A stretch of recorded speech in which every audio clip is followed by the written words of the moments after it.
Hello friends, आज मैं आपके साथ लेके आया हूँ माइक्रो इकोनॉमिक्स का एक टॉपिक जिसका नाम है central problems of an economy.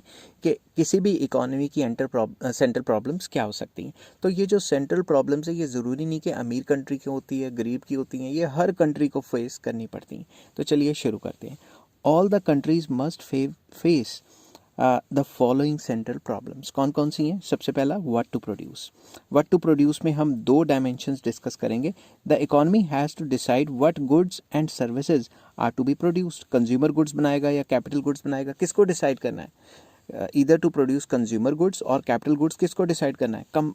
पूरी की पूरी कंट्री को डिसाइड करना है, इकोनॉमी को डिसाइड करना है, so as to satisfy maximum wants of the people. तो हम कंज्यूमर गुड्स और कैपिटल गुड्स का वो कम्बिनेशन बनाएंगे, मतलब वो कम्बिनेशन प्रोड्यूस करेंगे जिसमें ज़्यादा से ज़्यादा मैक्सिमम वांट्स लोगों की सेटिस्फाई हो सके। This problem arises due to the fact that means are scarce in relation to their wants. ये प्रॉब्लम इसलिए खड़ी होती है क्योंकि हमारे पास रिसोर्सेज जो हैं वो लिमिटेड हैं, और जो लिमिटेड मतलब स्कार्स हैं, और जो डिमांड है जो वो बहुत ज़्यादा है। When an economy has taken a decision as to what good or services are to be produced, then it has to decide about the quantity. एक बार अगर डिसाइड हो गया कि भाई कौन से गुड्स एंड सर्विसेज बनाने हैं, उसके बाद हमें ये डिसाइड करना पड़ता है कि हाउ मच, कितनी क्वांटिटी बनानी है, how much of the consumer good और how much of the producer goods are to be produced. इसको सिंपली मैंने प्रोडक्शन पॉसिबिलिटी कर्व से एक्सप्लेन करने की कोशिश की है। एक्स एक्सिस पे capital goods and Y axis पे कंज्यूमर गुड्स। आप इसको उल्टा पुल्टा भी कर सकते हो। इसमें आप ये दिखा सकते हो कि मान लो डिसाइड कर लिया कि सी पॉइंट ने डी पॉइंट देते हैं कि कंज्यूमर गुड्स बनेंगे ओसी और इसके सामने प्रोड्यूसर गुड्स बन रहे हैं ओपी।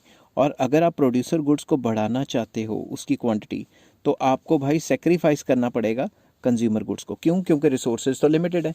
तो अगर एक चीज़ को बढ़ाते हो तो दूसरी चीज़ को सेक्रीफाइस करना पड़ेगा अगर रिसोर्सेज ऑलरेडी फुली यूटिलाइज हो रहे हैं। इस चीज़ को अपॉर्चुनिटी कॉस्ट भी कहते हैं, जिसको मैं अलग से किसी और टॉपिक में डिस्कस करूंगा। ठीक है, नेक्स्ट पॉइंट आ जाता है हाउ टू प्रोड्यूस। अगर आपने डिसाइड कर लिया कि आपने कंज्यूमर बनाने हैं या प्रोड्यूसर बनाने हैं और इतनी क्वांटिटी बनानी है, अगला मेन प्रॉब्लम आती है हाउ टू प्रोड्यूस, कि भाई बनाएंगे कैसे। This problem is concerned with the choice of technology और टेक्निक ऑफ प्रोडक्शन। तो आपने एक बार सोच लिया आपको कैपिटल इतने बनाने हैं और कंज्यूमर गुड्स इतने बनाने हैं, उसके बाद आपको चूज करना पड़ता है किस तरीके से बनाने हैं। This problem is concerned with the efficient use of resources which means more production at least cost. तो ये मेथड हमें बताता है कि हमारे आगे दो मेथड है काम करने के, labour intensive technology and capital intensive technology. Labour intensive technology कहती है लेबर का इस्तेमाल ज़्यादा हो और मशीनों का कम, और कैपिटल इंटेंसिव टेक्नोलॉजी कहती है कि कैपिटल का मशीनों का इस्तेमाल ज़्यादा और लेबर का कम। आप वो वाला मेथड यूज़ करोगे जो आपको लीस्ट कॉस्ट पे पड़ता है। तो अगर आपने डिसाइड कर दिया व्हाट गुड और services are to be produced, उसके बाद आपको मेथड डिसाइड करना है और आप वही मेथड चूज़ करोगे जो आपको सबसे सस्ता पड़ता है। फॉर एग्जांपल, अगर आप एशियन कंट्रीज़ में रह रहे हो तो लेबर सस्ती है तो लेबर इंटेंसिव से ज़्यादा काम कराने की कोशिश करोगे। अगर आप फॉरेन में रहते हो, जर्मन फ्रांस में, तो वहाँ लेबर महंगी है और जो मशीनें वो सस्ती हैं, तो कैपिटल इंटेंसिव टेक्नोलॉजी को फॉलो करोगे। ठीक है ना। An economy must decide as to which technique is to be used in a given industry so that the efficient production is obtained. तो इकोनॉमी को डिसाइड करना है कि कौन सा मेथड इस्तेमाल करना है। Efficient technology of a producer is that which uses the least amount of scarce resources to provide same amount of output, और in other words production would be undertaken at minimum cost. तो इसमें यह बताया है कि efficient production वो production होती है जिसमें गिवन कॉस्ट में मैक्सिमाइज किया जाए आउटपुट को, या गिवन आउटपुट को मिनिमम कॉस्ट में बनाया जा सके। अब इसमें मैंने डायग्राम बनाया एक पीपीसी का डायग्राम में बताया कि ये जो पॉइंट डी एंड पॉइंट ई है ये ऑन द पीपीसी है, और आपको पता है जो ऑन द पीपीसी होते हैं वो हमें क्या दिखाते हैं? Fuller utilization. तो मैं यहाँ लिख लेता हूँ फुलर यूटिलाइजेशन ऑफ रिसोर्सेज। क्योंकि अगर हमें प्रोडक्शन में चेंज करना है तो डी या ई पॉइंट में, मैं यहाँ लिख देता हूँ फुलर यूटिलाइजेशन ऑफ रिसोर्सेज। तो डी या ई पॉइंट में अगर आप कुछ भी चेंज करते हो तो उसमें एक गुड को कम करके ही दूसरे गुड को बढ़ाया जा सकता है। ठीक है, मगर अगर आप सी पॉइंट चूज करते हो तो सी पॉइंट में अगर आप वाई इतना बना रहे हो और एक्स गुड इतना बना रहे हो, तो एक्स को सेम रख के वाई को भी ज़्यादा बढ़ाया जा सकता है, या फिर वाई को चेंज करके, मैं कह रहा हूँ वाई को सेम रख के एक्स को भी ज़्यादा बढ़ाया जा सकता है। इसीलिए जो भी पॉइंट पीपीसी के नीचे आता है उसे हम अंडर यूटिलाइजेशन ऑफ रिसोर्सेज कहते हैं। मैं यहाँ लिख लेता हूँ under utilization of resources of resources. ठीक है, आपको डायग्राम साथ की साथ बनाने हैं, कॉपी पेंसिल लेके आप बैठ सकते हो ताकि आपको अच्छे तरीके से समझ आ जाए। तो एक बार हमने डिसाइड कर लिया भाई हमने कौन से मेथड से काम करना है, तो फिर आ जाता है फॉर हुम टू प्रोड्यूस। भाई कंज्यूमर गुड बनाने, तो कंज्यूमर गुड्स तो बहुत ज़्यादा लोगों के लिए हो सकते हैं। कंज्यूमर गुड में कार भी आती है, कंज्यूमर गुड में दवाइयाँ भी आती हैं, कंज्यूमर गुड में कपड़े भी आते हैं। An economy can not produce for all sections of the society to the extent desired, मतलब पूरी की पूरी इकॉनमी हर एक इंसान के लिए, हर एक कंज्यूमर के लिए सारे के सारे गुड्स नहीं बना सकती। Every economy has two sections of the society, that is rich and poor. हर एक जो सोसाइटी है या इकॉनमी, उसमें दो टाइप के लोग होते हैं, अमीर भी गरीब भी। उसके बाद लिखा है social justice is promoted if more goods are produced for poor. Social justice तभी होता है जब ज़्यादा क्वान्टिटी या फिर ज़्यादा गुड्स वो बने जो पुअर कंज्यूम करते हैं। ठीक है, इट वुड रिड्यूस इनइक्वालिटी और प्रमोट इक्वालिटी। अगर ज़्यादा गुड्स पुअर के लिए बन रहे हैं तो इक्वालिटी आएगी, ठीक है, और इससे वेलफेयर भी फैलेगी। और अगर अमीरों के लिए ज़्यादा गुड्स बन रहे हैं और गरीबों के लिए कम बन रहे हैं तो समझ लो कि देश का बेड़ा गर्क हो गया। ठीक है, अब इसमें मैंने एक्स एक्सिस पे एक्स गुड, वाई एक्सिस पे वाई गुड लिखा है और मैंने हायर पीपीसी दिखाई है इन फेवर ऑफ रिच। अगर रिच की फेवर में बना रहे हो ज़्यादा गुड्स तो भाई देश का बेड़ा गर्क है। अगर पुअर की फेवर में बना रहे हो तो वो पीपीसी नीचे वाली है। क्यों? क्योंकि पुअर तो ज़्यादा प्राइस दे नहीं पाएगा, तो पुअर का ख्याल तो आजकल किसी को होता ही नहीं है। ठीक है, अब आप अपने आसपास, घरों के आसपास देख सकते हो। मैं एग्जांपल देता हूँ। जो पहले छोटी छोटी कन्फेक्शनरी की दुकानें होती थी वो बंद होती जा रही हैं, उनकी जगह कपड़ों की दुकानें, सूटों की दुकानें, लैपटॉप की, मोबाइलों की, ये खुलती जा रही हैं। तो अमीरों के काम, तो अमीरों को जो गुड्स चाहिए वो तो लगातार बढ़ते जा रहे हैं, और जो आम गरीब इंसान है जिसको खाने के वो चाहिए होते थे, उनकी जो दुकानें वो कम होती जा रही हैं। ठीक है, नेक्स्ट आ जाता है fuller utilization of resources.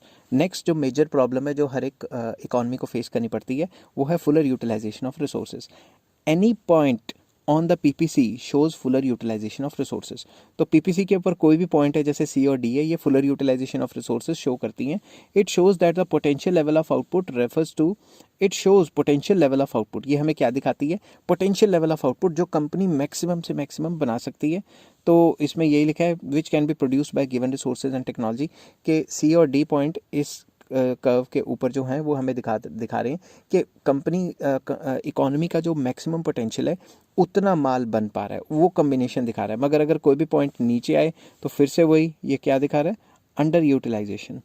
Under utilization. आप भी सोच रहे होगे मैं बार बार एक ही बात लिखी जा रहा हूँ, मगर पीपीसी में यही बातें दोबारा दोबारा आ रही हैं। और ये क्या है? Fuller utilisation. फुलर यूटिलाइजेशन किस चीज़ की? रिसोर्सेज की। Fuller utilization.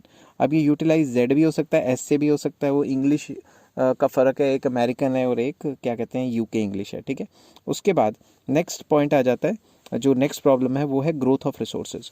तो जो ग्रोथ ऑफ रिसोर्सेज है ये भी एक मेन प्रॉब्लम है। हर एक सोसाइटी या इकॉनमी अपने रिसोर्सेज को लगातार यूज़ करेगी तो वो तो ख़त्म हो जाएगी। तो एक और प्रॉब्लम है कि भाई हम अपने रिसोर्सेज को ग्रो कैसे करें। Growth of resources is possible only when economy generates more resources. तो ग्रोथ ऑफ रिसोर्सेज तभी जनरेट हो पाएंगी जब इकॉनमी में रिसोर्सेज बढ़ेंगी। If more resources are generated the level of production will also increase. तो जैसे नॉर्मल पीपीसी है ए बी, ठीक है, अगर रिसोर्सेज ग्रो करती हैं तो जो पीपीसी है वो शिफ्ट हो जाएगी अपवर्ड को या राइट वर्ड को। राइट वर्ड को भी कह सकते हो, अपवर्ड को भी कह सकते हो। तो इससे हमारे रिसोर्सेज बढ़ जाएंगे। अब कुछ लोग कहते हैं कि there is only one way, resources को ग्रो करने का ओनली वन वे है, that is improvement in technology. Improvement in technology. कुछ लोग कहते हैं टेक्नोलॉजी में इम्प्रूवमेंट होगी तभी रिसोर्सेज ग्रो करेंगे। मैं छोटा सा एग्जांपल देता हूँ। फॉर एग्जांपल नहीं है, ये तो बोल बोल के गला बैठ गया। ठीक है, फॉर एग्जांपल आपको पता है कि हमारे शहरों में आजकल रहने की दिक्कतें हो रही है, ज़मीन की कमी हो रही है। तो रिसोर्सेज तो लिमिटेड है, ये तो ख़त्म होते जा रहे हैं। मगर अगर हम इम्प्रूवमेंट इन टेक्नोलॉजी करें कि जो हम 2-2 3-3 मंजिली मकान बना रहे हैं, अगर वो 20-20 25-25 मंजिला मकान बनाने शुरू कर दें और फ्लोर्स ऊपर चढ़ा दें, तो उससे क्या टेक्नोलॉजिकल इंप्रूवमेंट आई, टेक्नोलॉजी इंप्रूव होगी तभी वो बन पाएंगी ना। और जैसे टेक्नोलॉजी इंप्रूव हुई हमारे पास रिसोर्सेज बढ़ जाएंगे। तो हम जो ज़मीन को इस्तेमाल कर रहे हैं रहने के लिए ज़्यादा, वो एग्रीकल्चर के लिए ज़्यादा यूज़ कर सकते हैं और रहने की प्रॉब्लम को सॉल्व कर सकते हैं। तो ये तो एक एग्जांपल था। ठीक है, तो आई होप ये वीडियो आपको पसंद आई होगी। अगर पसंद आई है तो please like, share and subscribe. Next video में मैं लेके आऊँगा अपॉर्चुनिटी कॉस्ट क्या होती है। Till then take care, have a nice day.